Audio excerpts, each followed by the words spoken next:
Hi, Arabella. Welcome. And thank you so much for being willing to share one of your tiny, easy steps that you've taken to enhance your well-being. So, I think, can I ask you to introduce yourself and tell us what you do?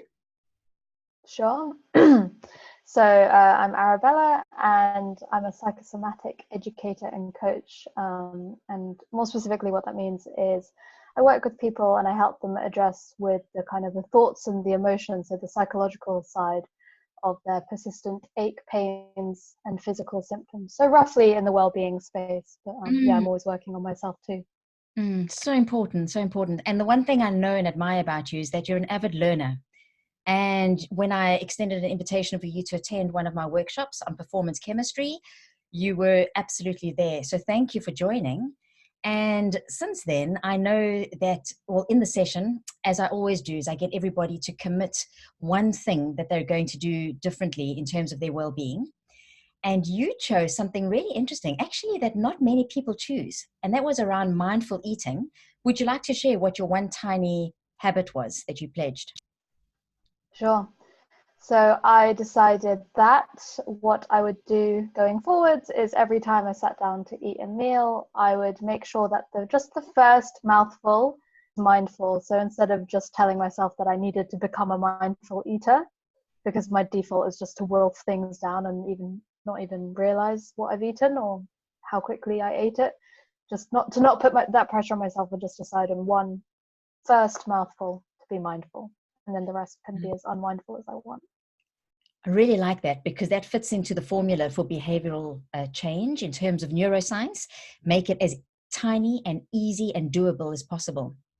And why did Yeah. you choose that particular thing? Of all the things we discussed, why that?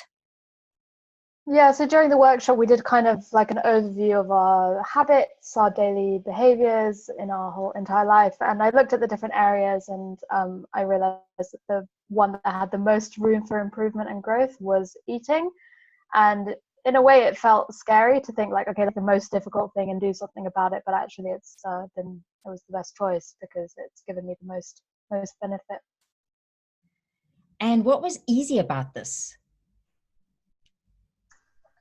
In a way, the whole thing I find quite easy. I think it really ties into this thing of not putting pressure on myself to just be a mindful eater, but just to sit down and think, okay, this first forkful, I just notice what I'm eating, how it tastes, and that's it.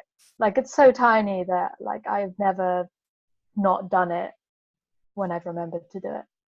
Okay, so when you remember to do it, so there were times that you didn't. So what kind of challenges did you face and what was difficult, even though it was such a simple, apparently easy, tiny well-being step?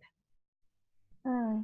Um, I, Challenges is too strong a word, because every time I do it, I feel such pleasure from it that it just feels great. So it's Lovely. only when I haven't been consistent. I don't really remember when I'm not being consistent though, because not eating mindfully doesn't cause me problems or pain. It's just I know in terms of who I want to be and how I want to live, I do want to be more mindful when I eat.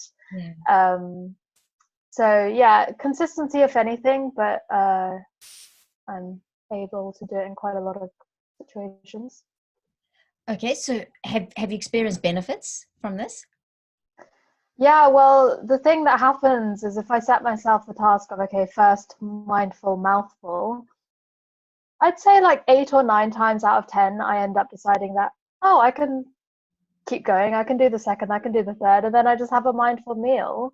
Mm. And I mean, that's a beautiful thing if I've cooked the food or if someone's, I find with other people it's easier, but this is usually when I'm eating on my own. So maybe I'm traveling, even if it's my coffee or a snack, I then get to the end of the snack bar and I'm like, wow, that was a mindful snack bar rather than a like wolfing down snack bar. And I mean, that's a huge benefit and difference in terms of how I want to. I'm not going to rely on my deathbed and regret eating mindfully. It just gives me lots of pleasure, makes me feel like a human and how I want to be living my life. So Well, lots of benefits. lots of pleasure makes you feel more like a human. Those sound like big benefits to me.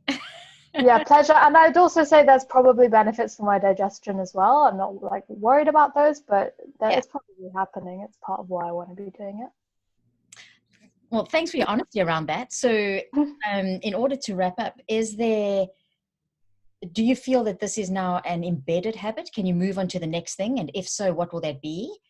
Or do you have any comment that you'd like to share as we close up? Sure. Yeah, I think it is becoming embedded. I can think about times when I didn't eat, forgot to have a mindful mouthful. And there are also times, I was just thinking yesterday, I was like under a lot of stress in London eating before I was meeting a friend in a busy environment. And I actually remembered to do it, and it really transformed the entire stressful environment into actually a pleasurable, really enjoying food that I just bought. So yeah, I'd be interested to tackle, I think the next frontier for me is I have good movement practices, but I want even more. And I feel the same resistance I felt about food, about exercise. So that's probably where I want to focus next. That's great. And what's also great is that the success you felt around and empowerment is what I'm getting around this. This is a mouthful to say, but a mindful mouthful can potentially help you and ripple into other areas of your well-being life. I think that's great. Yeah. And a final thing to note is this is the kind of thing that I thought I would need to work with therapists on, because I've got a difficult history and relationship with food, but actually just being able to make my own decision for what tiny thing I'm going to change that has this huge impact is that's priceless, as they say. Yeah, it absolutely is a priceless mindful minute. Mindful Mindful mouthful. mouthful. And in fact, if we took a mindful minute before we did movement or eating, that could also be beneficial. That's something that I've been trying to do, is pause and then engage with food or an activity to allow for transition. But that's taking us onto a new topic. So Arabella, thank you for sharing this. And yeah, I know that we'll stay in touch. I look forward to hearing how the other aspects of your well-being benefit from this. Well done. Well done. Thank you. I celebrate you. Thank you. Thank you.